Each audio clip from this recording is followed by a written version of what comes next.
The gravel road had ended miles back, dissolving into a rutted track that seemed determined to reclaim itself with every passing season. My sedan, usually so composed on city asphalt, grumbled and bucked, branches scraping its sides like skeletal fingers. I gripped the steering wheel, knuckles white, eyes scanning the encroaching wilderness. This was it. The family estate. My inheritance. For years, it had been a ghost in my periphery. A sprawling, forgotten property deep in the remote countryside, occasionally mentioned in hushed tones by distant relatives. The old place, they'd call it, always with a shiver, followed by a quick change of subject. As an architect, I saw potential where they saw only decay. A challenge. A project. I'd spent countless hours poring over the faded blueprints, sketching out renovations, envisioning the grand structure restored to its former glory. Pragmatism, I'd always believed, was my greatest asset. It had certainly gotten me through my last major project, a challenging conversion of an abandoned factory into a modern art gallery. But as the gnarled, ancient oaks finally parted, revealing the house itself, even my pragmatism wavered. It wasn't just old, it was ancient, hunkering low against a bruised, overcast sky. The roof sagged in places like a broken spine. Chimneys stood guard like crumbling sentinels, and ivy, thick as a man's arm, clawed its way up the stone walls, suffocating the windows. The sheer scale of the neglect was staggering. My breath hitched. This wasn't a renovation. It was an excavation. A dense, clinging fog had begun to roll in. Not a gentle morning mist, but something heavier, colder, that seemed to cling to the very air. It muted the already dull colors of the landscape, turning the distant trees into indistinct smudges and swallowing the horizon whole. The grounds around the house, once meticulously landscaped, were now an overgrown tangle of thorny bushes and weeds that reached for the sky, their skeletal branches rattling in the barely there breeze. The air hung heavy and damp, carrying the scent of wet earth, decaying leaves, and something else. Something vaguely metallic and old, like rust and forgotten blood. The feeling of oppressive isolation was immediate, chilling me despite my heavy coat. It felt as desolate and unwelcoming as a prison yard in thick fog, the kind of place where hope simply evaporated. I killed the engine. The sudden silence was profound, broken only by the distant, mournful cry of a bird and the faint creak of the house settling. Or perhaps just breathing. My fingers trembled slightly as I unbuckled my seatbelt. Nerves, I told myself. The gravel crunched under my boots, the only sound in a world that felt suddenly, unnervingly quiet. The iron knocker, shaped like a grotesque gargoyle, was rusted solid. I didn't bother with it.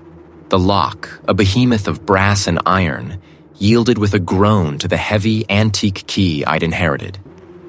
The moment the door swung inward, a wave of frigid air washed over me, carrying with it a powerful scent of mildew, dust, and something indescribably musty, like old secrets locked away for centuries.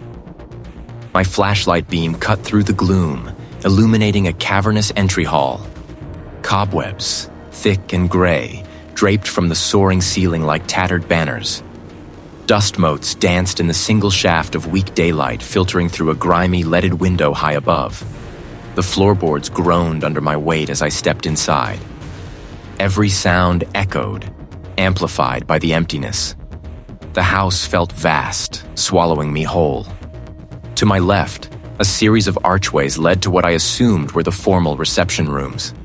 I decided to start with the nearest room, pushing open a heavy oak door. It scraped against the floor, protesting loudly. My flashlight beam swept across what must have been the main drawing room. The furniture was still there, draped in white sheets that had long since turned gray and brittle, resembling slumped, forgotten figures. A grand piano stood in one corner. Its keys yellowed, its lid slightly ajar, as if someone had just walked away mid-melody. I dismissed it.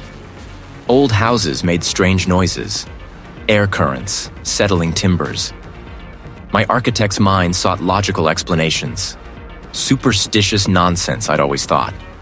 The ramblings of isolated villagers. It wasn't words, not exactly, but a soft, sibilant murmur, like dry leaves skittering across stone. It seemed to come from everywhere and nowhere, brushing against my ears, raising the tiny hairs on my arms. My pragmatic resolve began to fray at the edges. This house wasn't just dilapidated. It felt aware. And it didn't feel welcoming. Grotesque face, hung heavy and silent, an unblinking eye staring into the overgrown wilderness. I reached for it, my fingers tracing the cold, pitted iron. No, I thought. Not yet. I gripped the tarnished brass handle instead, feeling the grit of age under my palm. It turned with a groan that echoed deep within the house. A sound like an old beast waking.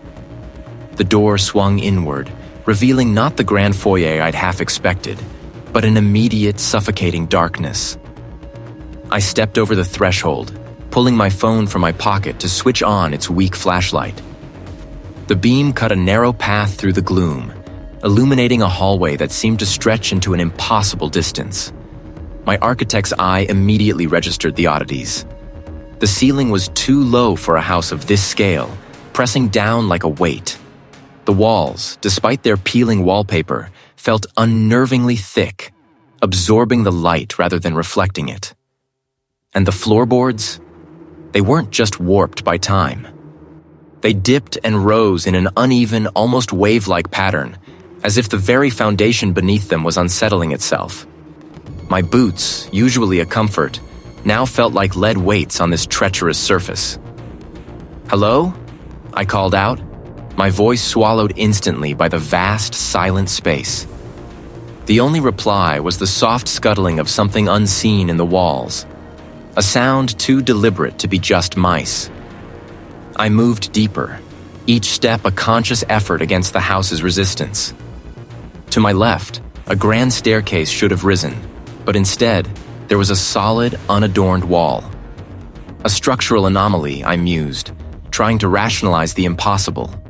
Or a later modification, though the plaster seemed as old as the rest. It looked like an afterthought, or a secret.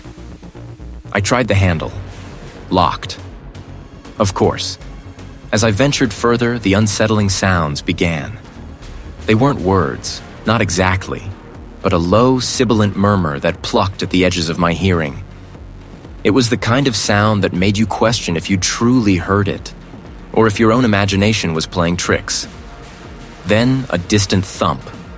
Not a creak of settling wood, but a solid, heavy thud from somewhere above, perhaps 2 floors up. It vibrated through the floorboards, a dull tremor that made my teeth ache. I tried to pinpoint its origin, but the house felt like a labyrinth, each corridor leading to another, identical one, each door a potential dead end.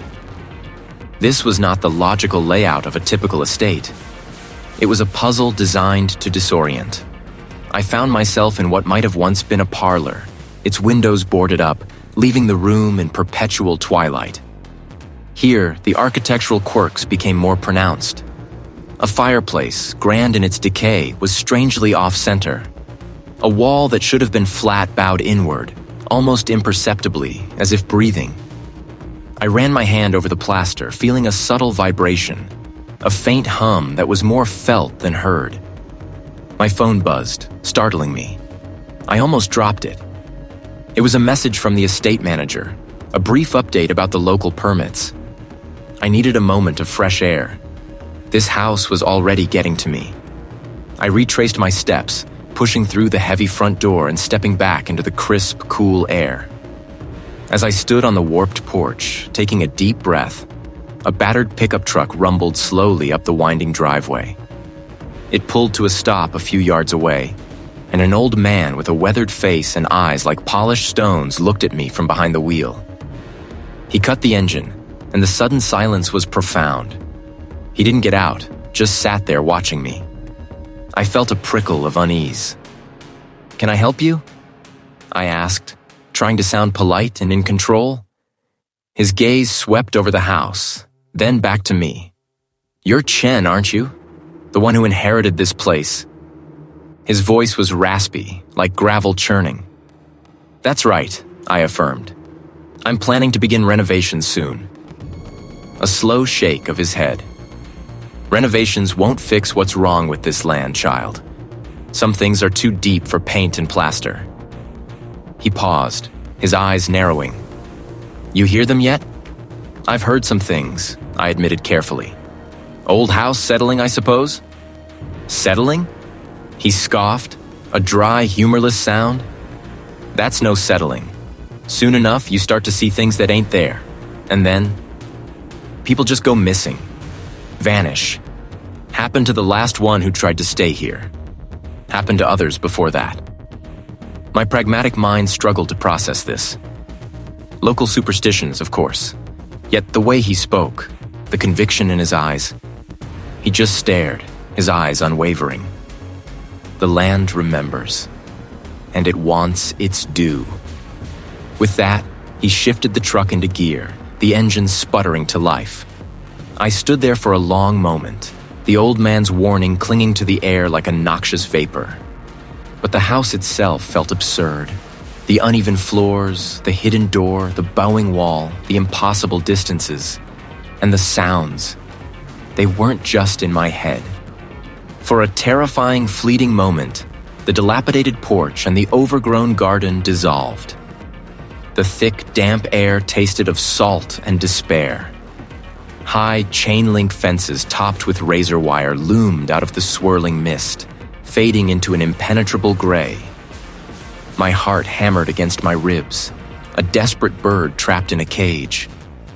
Then, as quickly as it appeared, the illusion fractured, the fog evaporated, and the familiar, if unsettling sight of my inherited estate returned.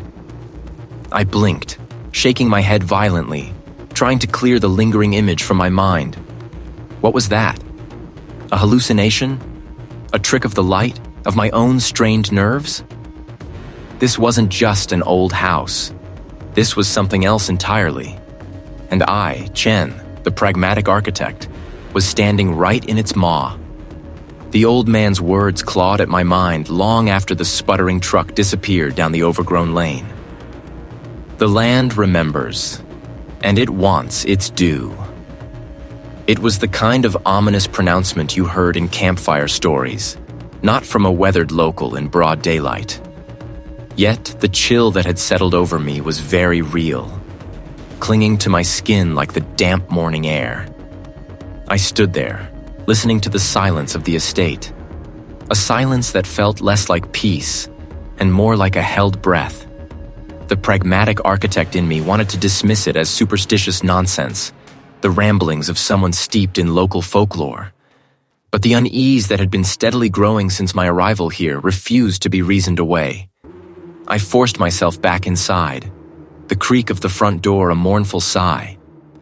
My current project was the old study, a room crammed with generations of forgotten things, papers yellowed with age, books with brittle spines, and furniture draped in heavy, moth-eaten sheets.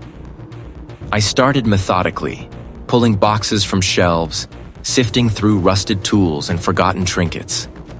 My hands, usually precise and steady, felt clumsy, each movement stirring up more of the fine, pervasive dust. I was trying to shift it away from the wall, hoping to access the space behind it, when my hand brushed against a section of the paneling that felt subtly different.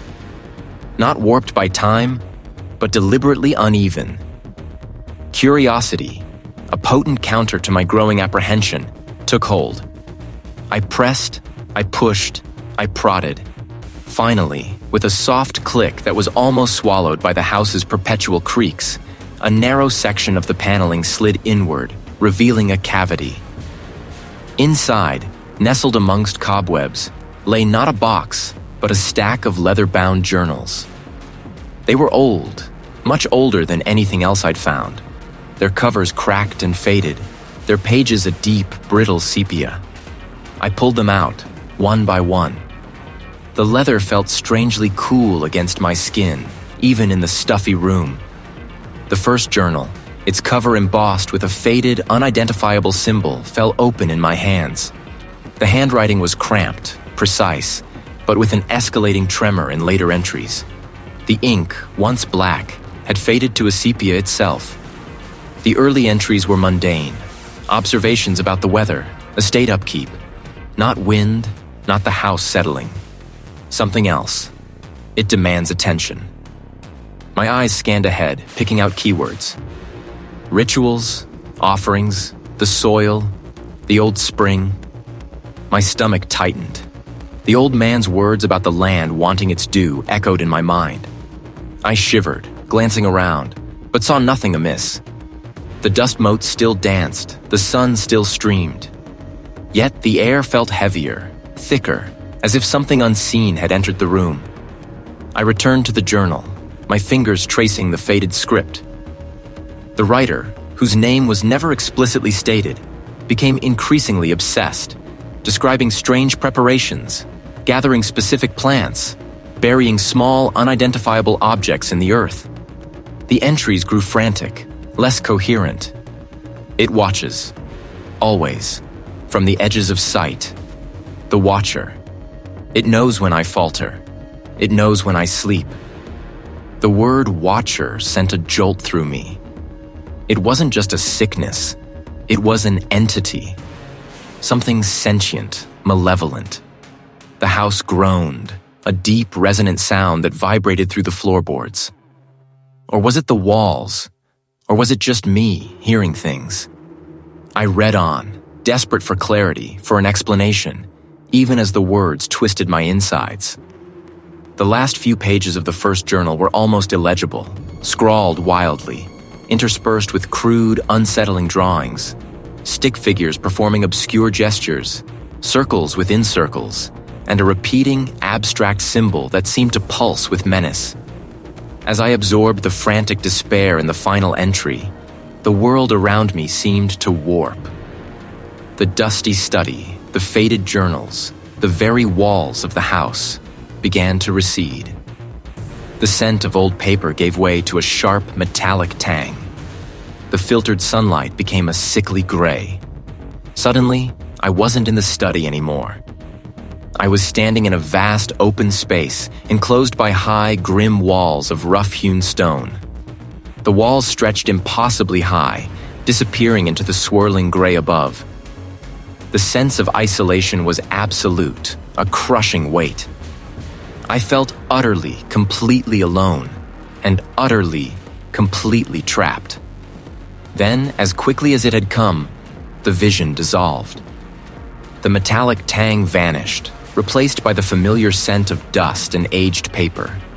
I was back in the study, the open journal still clutched in my trembling hands, the sunlight still streaming through the grime. But the experience had been too vivid, too real, to be a mere daydream. I stared at the crude, unsettling drawing on the journal's last page. The repeating, abstract symbol. It was the same symbol that had been embossed on the journal's cover. It wasn't just watching from the edges. It was reaching, twisting, pulling. And I was already caught. The house groaned, a deep, resonant sound that vibrated through the floorboards and up into my bones. The word watcher echoed in my head, a chilling counterpoint to the timber's lament.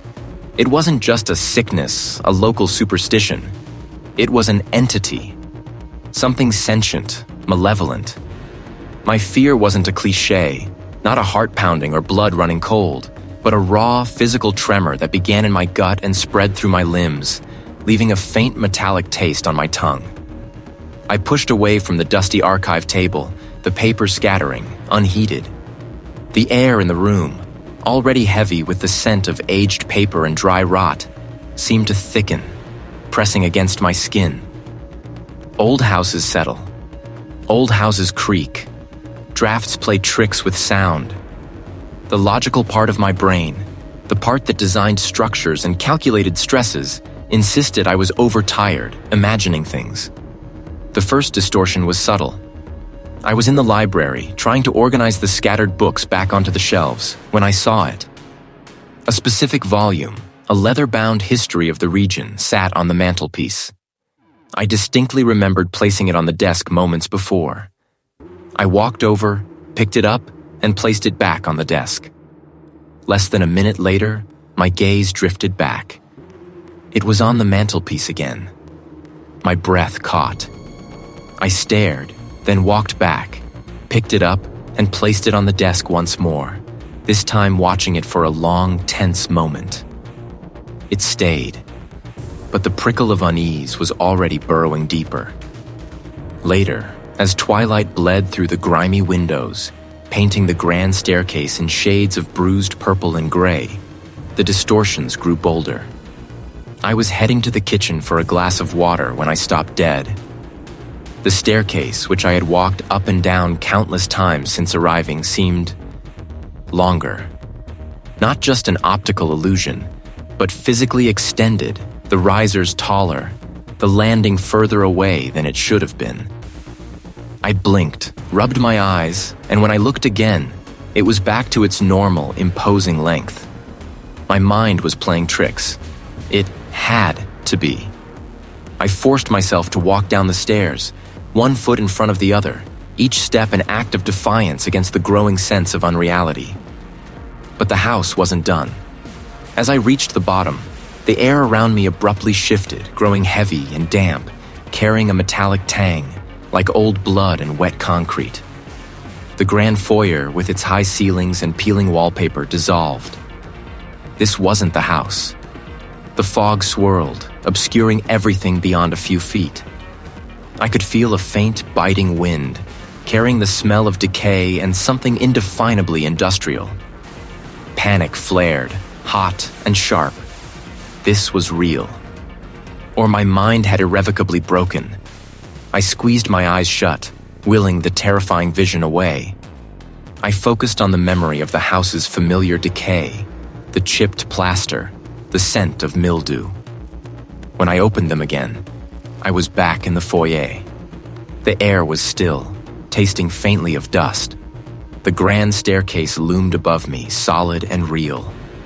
My chest heaved, and I stumbled back against the cold stone wall, gasping for breath. My rational mind screamed for an explanation. A hallucination, a micro-sleep, anything. But the vividness, the sheer physicality of that alternate space clung to me like a shroud. This was the event. An undeniable rupture in reality. It wasn't in my ear, but inside my head, a dry, rustling sound, like dead leaves skittering across stone. You try to build, I unmake. It was ancient, vast, and utterly devoid of warmth. It wasn't a voice in the traditional sense, but a concept delivered directly into my consciousness, bypassing my ears entirely. My architectural training, my pragmatic worldview shattered around me. This wasn't a delusion. This entity, this watcher, was actively tearing at the fabric of my reality, dismantling my perception of the world piece by piece. The house wasn't just old. It was a cage, and I, Chen, was trapped inside with something that could rewrite the very air I breathed. My hands clenched into fists, not in defiance, but in a desperate primal fear of what was to come. The world hadn't snapped back into place. It had merely fractured further, the shards of my old reality cutting at my mind. That concept, delivered into my consciousness, bypassing every biological filter I possessed, had irrevocably altered my perception. This wasn't a trick of the mind. This wasn't a dream. This was real, and it was ancient. I stumbled from the study, the heavy oak door swinging shut with a thud that resonated with finality. My heart didn't pound. It fluttered erratically, a trapped bird desperate for escape. My breath hitched in my throat, each inhalation a shallow, desperate gasp. I needed answers, not explanations rooted in physics or engineering, but something deeper, something that acknowledged the impossible thing I had just experienced. The local municipal archive was less a grand hall of knowledge and more a cramped, dusty room tucked away in the back of the old town hall. Fluorescent lights hummed, casting a sickly yellow glow over shelves laden with forgotten ledgers and brittle newspapers. A stern-faced archivist, her spectacles perched on the end of her nose, looked up with a sigh as I approached, clearly annoyed by the interruption to her quiet dominion. I explained my purpose, my voice sounding thin and reedy even to my own ears. "Family history," I mumbled. "Specifically anything about the estate or local folklore." She directed me to a section marked Local Lore and Property Deeds, a collection of bound volumes and loose-leaf papers, some tied with faded string. I pulled out the first volume, its cover cracked, the pages yellowed and fragile to the touch. The initial entries were mundane: property transfers, tax records, census data. Then a name jumped out at me. Chen. An ancestor. The same name, generations ago. I traced the line with a trembling finger, my gaze dropping to the accompanying text. It mentioned the construction of the estate, the vast tracts of land acquired, and then a series of cryptic marginal notes, scribbled in a different hand, perhaps a later owner or a meticulous local historian. "The land's due," one read. "A bargain struck. Prosperity for peace." Another, almost illegible, spoke of the whispering sickness taking root. My stomach clenched. I moved to the newspaper archives, carefully turning brittle pages that crumbled at the edges. Local papers from a century ago, then too. Small, localized reports of disappearances.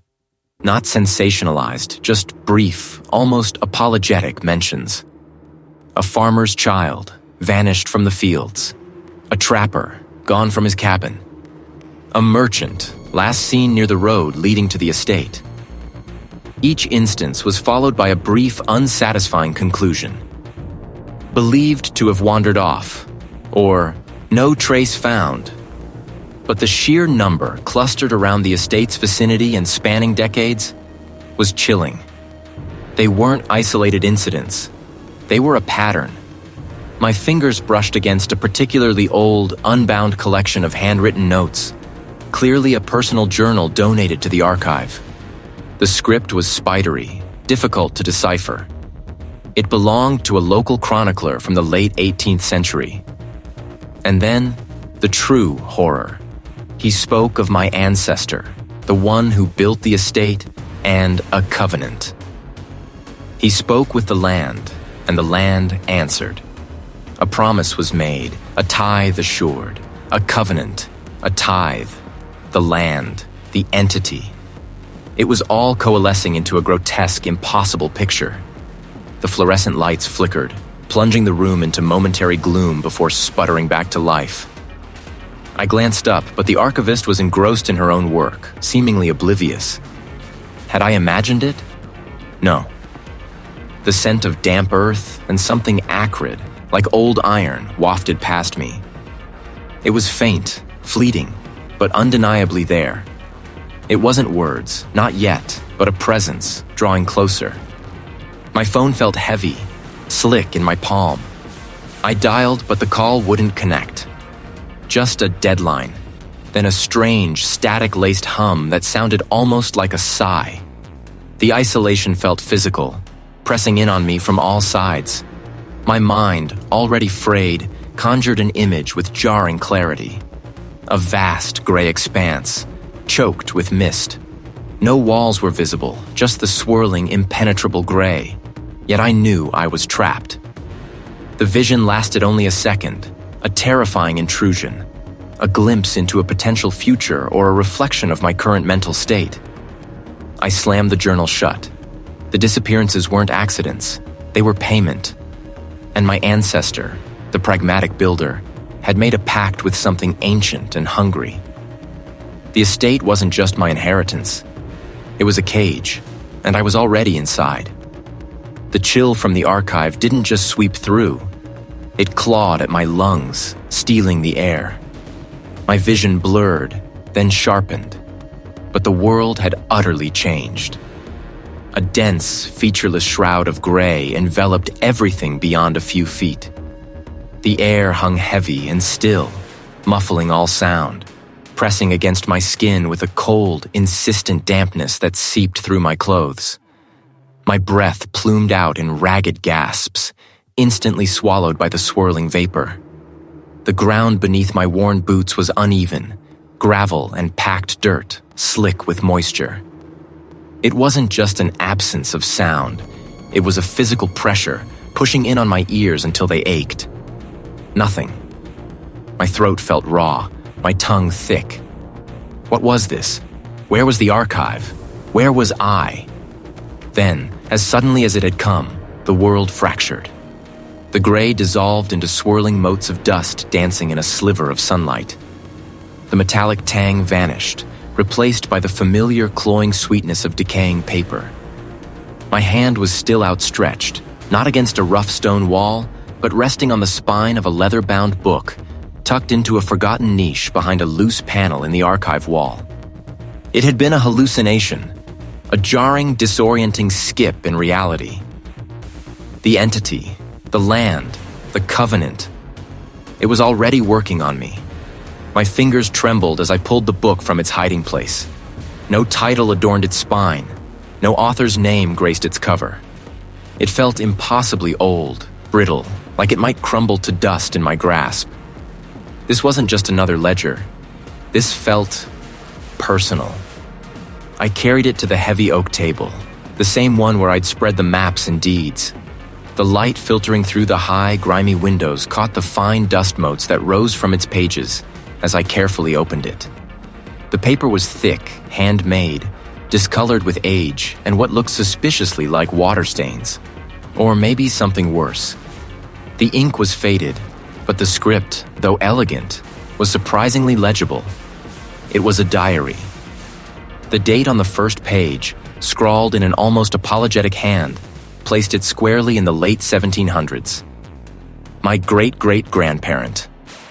My breath hitched. This was it. This was the missing piece. I began to read, my eyes devouring the precise looping script. The early entries spoke of mundane things, weather, crop yields, the health of livestock. Then, a shift, a growing desperation. The tone grew more frantic, the ink pressed deeper into the page. And then, the impossible.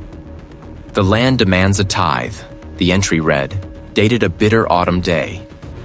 The elder one, starved and forgotten, stirs beneath the soil. We offered grain, livestock, even our own blood. But it was not enough. The sickness spreads. The land rejects us. My fingers tightened on the brittle page, a faint crinkle of protest from the paper. The elder one. The entity. It wasn't just a local legend. It was a tangible, malignant force. The next entries detailed the desperate search for a solution, for a way to appease it. The great-great-grandparent, driven to the brink, spoke of consulting those who remember, of forgotten lore, of rituals whispered in the dark corners of the estate.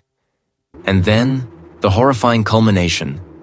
We performed the rite, a terrible bargain born of necessity. We offered not just blood, but a vessel, a host, one of our own, chosen by the land to house a fragment of the Elder One's hunger, to soothe its rage, to make it sleep. It is a terrible burden, a parasitic bond. But the land will flourish, and our line will endure. A vessel, a parasitic bond. The disappearances weren't random. They were the unfortunate souls who had been chosen, consumed, or perhaps driven mad by the awakening hunger within them. The diary went on, detailing the first host, a young man, a distant cousin, who had slowly withered away, his mind dissolving into incoherent mutterings before he vanished entirely. Each generation, another host, another sacrifice. The pact wasn't just for sustenance, it was for containment. The entity was bound to the family line, appeased by this horrific generational tithe. I flipped to the last few pages, the handwriting growing more spidery, more desperate. The entries became sporadic, filled with cryptic warnings and fragmented pleas. The hunger awakens. The signs are clear. The land calls for its due. It seeks a new home. One of us. My fingers, still clutching the diary, were numb. These weren't just symptoms of stress or fatigue.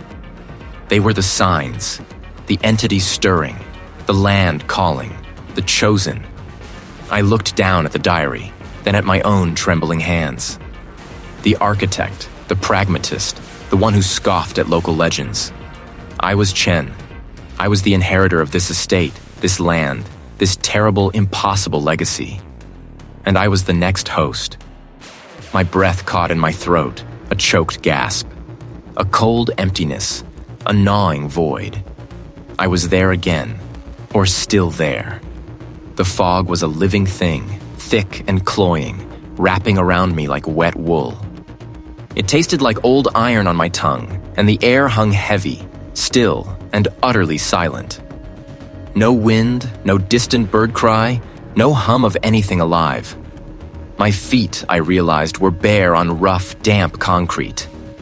I didn't remember taking off my boots. This wasn't a vision. This felt real, too real.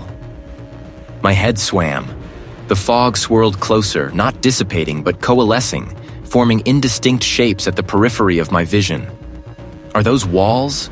Faint outlines of barbed wire? The details were maddeningly vague, like trying to remember a dream just after waking. I squeezed my eyes shut, a desperate attempt to dispel the illusion, to force myself back to the study, to the dusty pages of the diary. When I opened them again, the fog was still there, but now a flicker. A faint, almost imperceptible shift. The metallic tang receded, replaced by the scent of old paper and damp earth. The rough fabric on my skin was gone, replaced by my own clothes. I was back. Or mostly back. My forehead was clammy, my heart hammering a frantic, uneven rhythm against my ribs. The prison yard had been too vivid, too immersive. It wasn't just a flash. It felt like I had been there for minutes, perhaps longer. Then it started. A subtle tremor, originating deep within my chest, vibrating outwards. It wasn't my own nerves. This was external, yet internal. Like a tuning fork struck against my sternum. My hand, still holding the diary, twitched. Not my twitch. It was a sharp, involuntary jerk, as if a separate current had run through my muscles. But it didn't stop. A thought, clear as day, yet utterly alien. You are weak. I flinched, jerking my head back against the chair. That wasn't my thought. It couldn't be. My mind raced, trying to find a rational explanation. Exhaustion? Stress? The strange atmosphere of this place? It was a cacophony of voices, overlapping, indistinct, like a crowd murmuring just beyond a closed door. I couldn't make out words, but the intent was clear. A relentless, insidious pressure, trying to pry open my inner defenses. I hadn't willed it. My grip became excruciatingly strong, the knuckles white, the bones protesting. The tremor became a convulsion, my whole body shaking, teeth chattering despite myself. And then I saw it, not with my eyes, but in the forefront of my mind, superimposed over the familiar study walls. It had no discernible features, no limbs, no head. Yet I felt its focus, its hunger, directed entirely at me. It was the entity. It was here, inside, trying to take root. A wave of nausea washed over me, a sickening lurch in my stomach. I fought it desperately, clawing at some sense of self. I was Chen, an architect, pragmatic. I built things. I solved problems. This wasn't a problem to be solved with blueprints, but I had to fight. My body was a battleground, and I was losing control. Not just taking life, but taking me. This wasn't just about the estate or the rituals. It was about possession, about becoming a new host. The disappearances weren't just people vanishing. They were people becoming something else. Empty vessels, filled by the entity. The realization hit me with the force of a physical blow, stripping away any last vestige of rational denial. This wasn't a curse to be broken, but a parasitic invasion. And I was next. My hand, the one still clamped onto the diary, began to lift, slowly, inexorably, towards my face. My fingers, still locked around the book, were now moving towards my mouth. A horrifying primal instinct screamed at me. No! But the movement continued, slow and deliberate. A macabre puppet show where I was the puppet, and some unseen hand pulled the strings. The entity wasn't just influencing, it was manipulating. My jaw, still clenched, began to ache as if trying to force itself open. I bucked, I struggled, a silent internal scream tearing through my mind, but my body felt increasingly alien, no longer entirely my own. The grasp was tightening. I flinched, jerking my head back against the chair. That wasn't my thought. It couldn't be. Exhaustion? Stress? The strange atmosphere of this place? But the thought was too distinct, too cold, too other. Then came the whispers. Not auditory. No, nothing I could actually hear with my ears.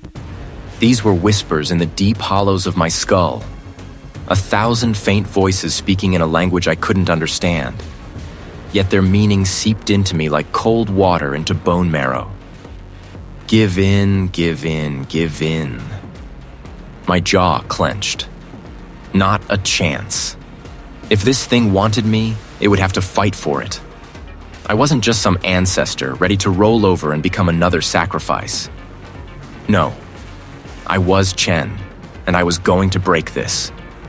I hauled myself up, ignoring the tremor in my legs, and stumbled back to the table littered with my ancestors' journals. I had to find a way to sever this connection, to banish whatever malevolent entity had rooted itself to this land and my bloodline.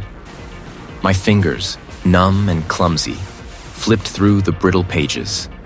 The cryptic symbols, once just unsettling doodles, now felt like a desperate plea, a forgotten language begging to be understood. There were patterns, I realized, not just random scrawls, circles within squares, jagged lines that intersected at impossible angles, mimicking something organic, yet utterly alien. One particular symbol kept recurring, a broken spiral, like a coil unraveling, always accompanied by a phrase in a script I vaguely recognized as an archaic form of the local dialect. I remembered a forgotten dictionary I'd found in the dusty library, tucked away behind a row of moldering ledgers. Scrambling over to it, I pulled it free, the leather cover cracking and releasing a puff of fine, acrid dust. Back at the table, I painstakingly cross-referenced the script. The words were archaic, almost poetic, but their meaning, once deciphered, sent a fresh wave of ice through me. The severing of the link, the feeding of the soil, the silencing of the breath. It sounded less like a banishment and more like a twisted form of ritualistic murder. But then, a smaller, almost hidden annotation beneath the main text caught my eye. It was written in a different hand, more frantic, less formal. To undo the binding, not to repeat the offering. A reversal of the path. These weren't just poetic flourishes. They were ingredients, materials, the counter-ritual. The journals detailed the original binding ritual with disturbing clarity, and this ancestor, the one who added the annotation, must have been trying to leave a breadcrumb trail for a reversal. My head throbbed, a relentless drumbeat against my skull. I needed to move, to act, before this place, or whatever was in it, consumed me entirely. I stumbled out of the study, the lantern swinging wildly in my hand, casting erratic arcs of light into the gloom of the corridor. My feet felt heavy, as if wading through unseen currents. My vision blurred, and for a terrifying moment, the grand, decaying hall morphed into something else entirely. The air was heavy, clinging to my skin with an icy dampness. The ground beneath my worn boots was cracked concrete, slick with moisture. Overhead, the fog was so dense it swallowed the sky, pressing down like a suffocating blanket. The faint outlines of what might have been high barbed wire fences vanished into the gray shroud, their rusted metal groaning faintly in a phantom wind. The bitter tang of old iron and something else, something vaguely saline and fetid, filled my nostrils. This wasn't a hallucination. This was real, or real enough. The entity was warping my reality, drawing me into a manifestation of its own desolate domain.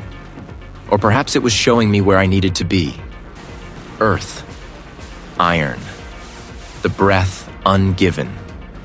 The journal entry flashed in my mind. Earth would be easy enough to find, even in this wasteland. Iron was everywhere.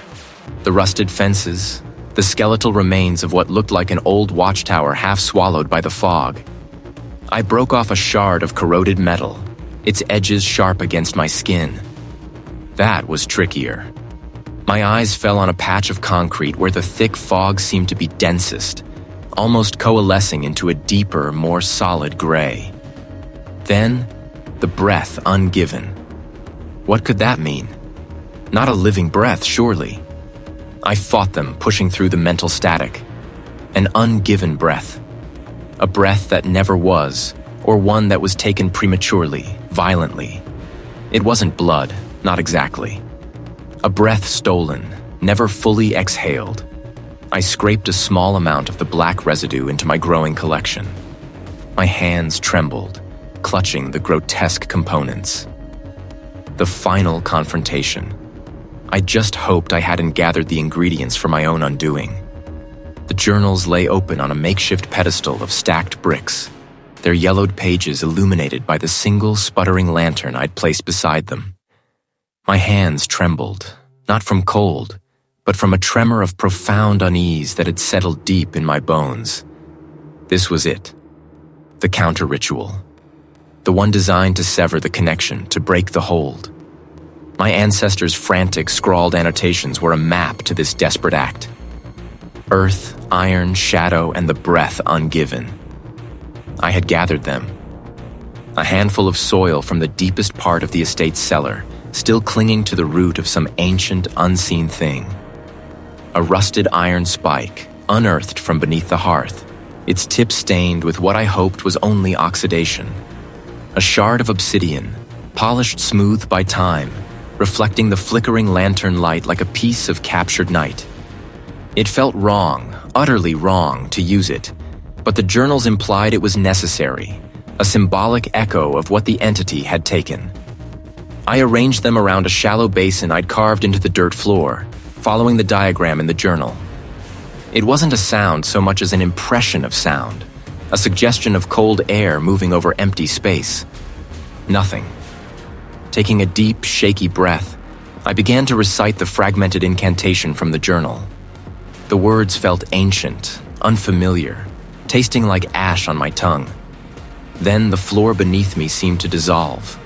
My vision swam, and the world spun into a dizzying vortex of gray. When my senses reasserted themselves, I was no longer in the hidden chamber. I stood on cracked asphalt, the air around me a suffocating shroud of thick fog. The ground was uneven, pockmarked, and the distant, indistinct shapes I could barely make out through the gray seemed to be high, forbidding walls topped with barbed wire. The faint metallic tang intensified, tasting like decay. How? Why?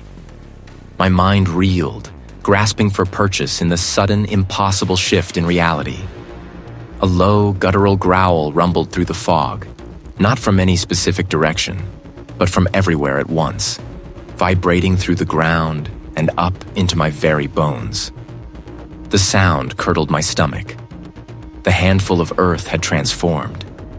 It wasn't soil anymore, but a viscous, tar-like sludge that oozed between my fingers, slick and suffocating.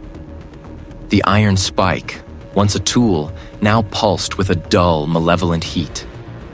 Its surface was no longer rusted, but covered in jagged, freshly sharpened edges that scraped against my palm. The iron wasn't just metal. It was a binding, a trap, turning the very symbol of strength into a torment. It felt impossibly heavy, dragging my arm down, and as I looked into its depths, I saw not my own reflection, but a swirling, indistinct form, a hungry maw of absence that seemed to pull at my very consciousness. And the doll's head. The breath ungiven. It was still in my other hand, but its porcelain surface was now cracked and weeping a thin black fluid that smelled faintly of ammonia and old tears. As I watched, horrified, the cracks spread, spiderwebbing across its empty face. It was the sound of a breath, being taken, not ungiven. The entity wasn't just reacting, it was twisting my intentions, turning the very elements I hoped to use against it into instruments of its power. This wasn't a simple force to be banished. It was a conscious, ancient malevolence that understood the nature of my attempt and reveled in turning my own tools against me. It was showing me that my counter-ritual was not an act of defiance, but a fresh invitation to be consumed. My hands trembled, not from the chill of the hidden chamber, but from the raw, exposed nerves jangling in my forearms.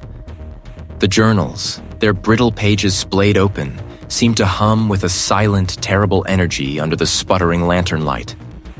The metallic tang of old pennies, the damp earth, it all pressed in, a physical weight. I was on the precipice, the very edge of understanding, of something truly monstrous. Then the floor dissolved. It wasn't a sudden drop, but a sickening lurch, a complete reorientation of gravity and sensation. The air thinned, then thickened, growing cold and wet. The metallic scent intensified, changing from old pennies to something sharper like rust and stale rain. My ears popped, then filled with a muffled roar, like the sea crashing far away, or maybe just the blood rushing in my own head. When my vision cleared, or rather, when it shifted from utter blackness to a suffocating gray, I found myself standing on rough, cracked concrete. It grated under my worn boots, uneven and pocked. An unseen wall, rough and grimy, pressed against my back. I stumbled forward blindly, one hand outstretched, feeling for anything solid, anything familiar. It was less a place and more a state of being. A sensory deprivation tank designed to strip away everything but the rawest fear. You found it? You always do. It was the entity. It had finally coalesced, not into a physical form I could strike, but into a presence so pervasive, so absolute, that it felt more real than the concrete beneath my feet. What do you want? My voice was a raw croak, swallowed almost instantly by the fog. What do I want? What do you want, Chen? To break the cycle? It understood. It knew about the curse, about the generations of my family bound to this thing. But this wasn't just the land. This was something that fed on it, on the lineage. The fog around me began to writhe, not just in the air, but in my vision, my very perception. Images flashed, fleeting glimpses of the estate, but twisted, decayed, overgrown with a sickening, vibrant fungi. They embraced the truth. The land demands. The blood provides. No, I choked out, pushing back against the encroaching despair. I won't. This was the battle, not with fists, but with will. The entity wasn't trying to physically harm me, not yet. It was trying to break my mind, to force me into the same surrender as my ancestors. It wanted me to accept the inevitable, to make my sacrifice. Reveal discovery. A new image bloomed in the fog, clearer than the others. Not a face, but a symbol, drawn in blood on a crumbling wall. It was the same symbol I'd seen subtly woven into the estate's older carvings, disguised as an architectural flourish. But here, it pulsed with a malevolent light. It wasn't just a symbol of the curse, it was the key. It depicted a figure, not fully human, with tendrils reaching into the earth, and at its heart, a single glowing orb. The orb wasn't blood or life, it was memory. The entity didn't just want a sacrifice of life, it wanted the sacrifice of identity, of self. It consumed the very essence of those who succumbed, their memories, their experiences, adding them to its own vast, shapeless consciousness. You see now, the entity crooned, its voice a soft caress that promised oblivion. The offering. Your memories. Yourself. Join us. Become one. Release the burden. It was a tempting offer, in a perverse way, to let go, to stop fighting. The exhaustion was immense, a weight pressing down on my shoulders, a dull ache behind my eyes. But then, another image, faint but sharp, cut through the haze. The face of the estate manager, the worry in his eyes when he'd first told me about the legends. The colleague, their exasperated but kind advice. These were not just memories, they were anchors. They were my anchors. My memories are mine, myself is mine. The fog roared, not with sound, but with an internal vibration that rattled my teeth. It was a roar of frustration, of thwarted hunger. The phantom hands tightened, a crushing pressure on my skull, trying to force the surrender. My knees buckled, and I felt myself falling, but I refused to hit the ground. I clawed at the air, at the unyielding, invisible force. Event. I remembered something from the journals, a half-erased passage about breaking the binds. It wasn't about fighting the entity directly, but about severing its connection to the source, to the land, to my bloodline. The symbol. It wasn't just a mark of possession, it was a conduit. It was drawing power from me, from my family. If it was a conduit, it could be reversed. It could be starved.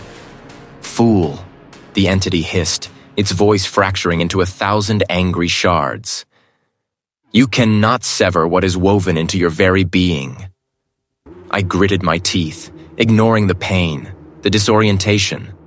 My hands, still trembling, came together, not in a prayer, but in a gesture of defiance, pushing outward. I wasn't trying to banish the entity. I was trying to push my essence, my memories, my identity back into myself, to reinforce the boundaries that the entity sought to dissolve. It was like trying to hold water in my cupped hands, but I focused every ounce of my will. The choice was clear. Succumb and become another nameless memory in its vast, horrific consciousness, or fight to retain myself, even if it meant a life forever haunted.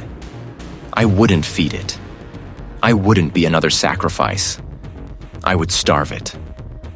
The pressure on my mind intensified to an unbearable degree, threatening to rip my sanity apart.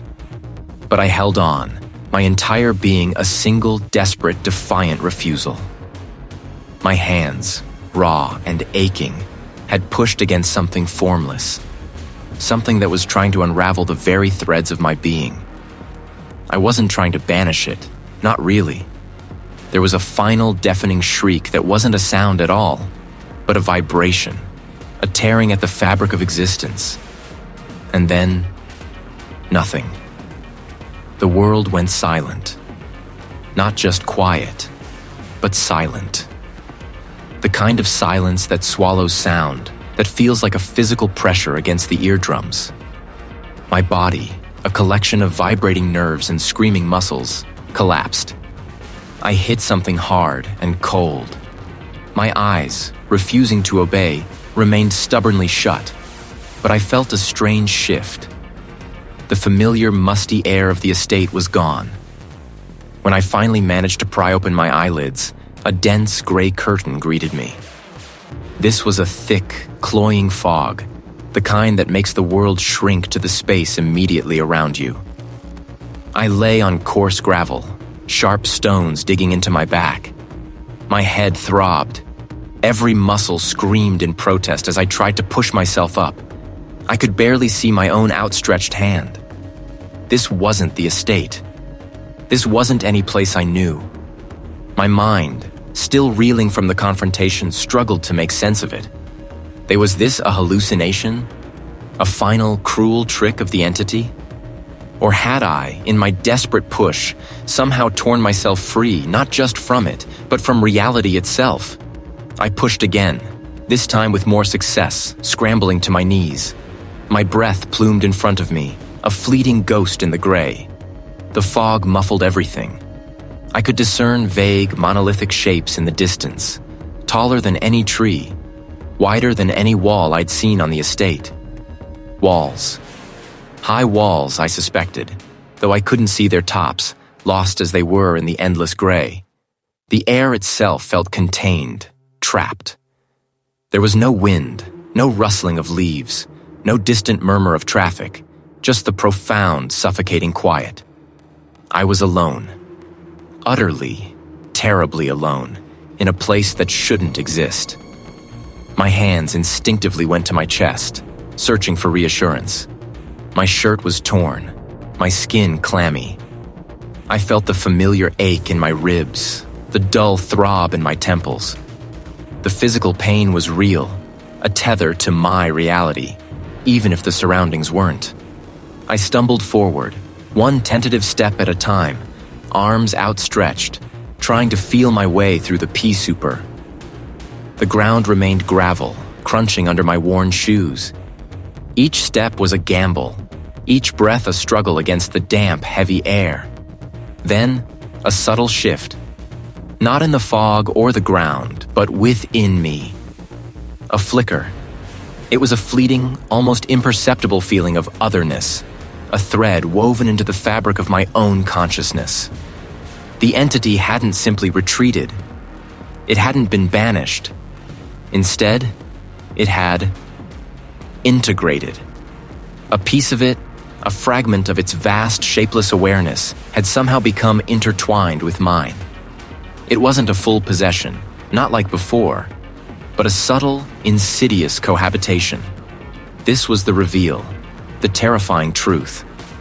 The generational curse wasn't just about sacrifice to the entity, but about becoming part of it in some fundamental, inescapable way. My victory, if it could even be called that, was a Pyrrhic one. I hadn't defeated it. I had merely changed the terms of its existence, and in doing so, changed my own. The acrid smell faded, replaced by the familiar, musty scent of the estate. The gravel beneath my feet softened, giving way to rough-hewn stone.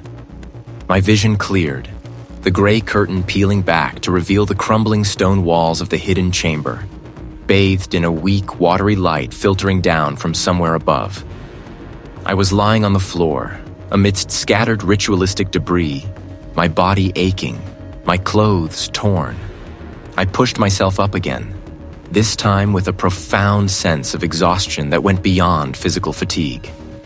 It was the weariness of a soul that had wrestled with something ancient and malign and emerged irrevocably altered. The chamber felt different now. Quieter, yes, but not empty.